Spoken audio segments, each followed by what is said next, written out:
I believe in the power that music has upon memory. The car swerved to and fro along the mountain road as it climbed to the summit. In time, the tree line broke to reveal brown and white layered rocks along the side of the road, shining golden with the rays of the sunlight. "Kids, look!" my dad said as my siblings woke from their boredom beside me. We drove past the layered rocks to reveal the summit. Before us lay a forested valley spotted with lakes and rivers. A ring of mountains surrounded the area with cliffs and half-covered glaciers that shone golden in the sunlight. As we headed over the summit, taking it all in, the chorus of Kenny Loggins' "Meet Me Halfway" played over the radio.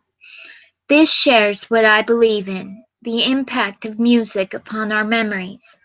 As I've grown up, music has been tied to each era of my life.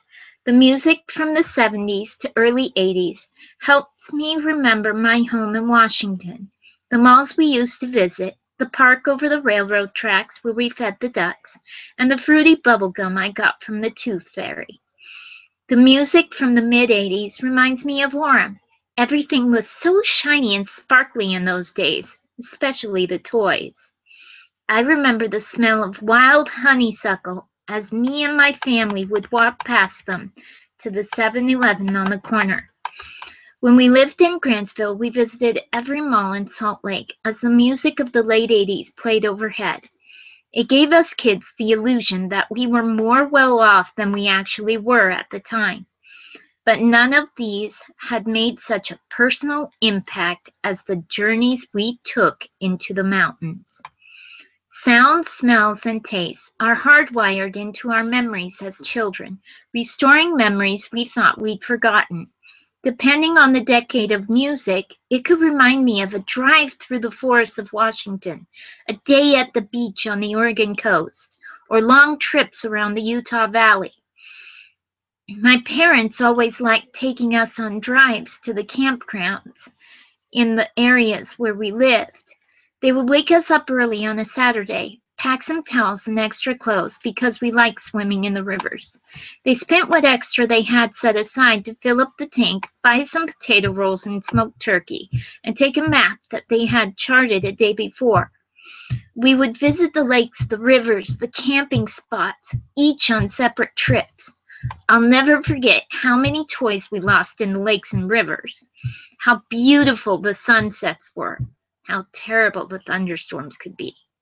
The picnic groves we found next to the rivers and lakes where we stopped to cook hot dogs, and how beautiful the stars were on our way back. I once thought that the two hit songs by the Jets were made for looking up at all those stars. As I have listened to these songs, I have been able to deal with many a trial and tribulation. When I had an MRI, I just asked the technician to give me an 80s or soft rock station, and the songs and memories would be there to take me back to the great outdoors. The power these songs had during those great memories truly bring relief. Sometimes it's easier for us to escape the stresses in the present, to remember the good old days, and how things seemed so much better when we were kids, when that old familiar song plays overhead.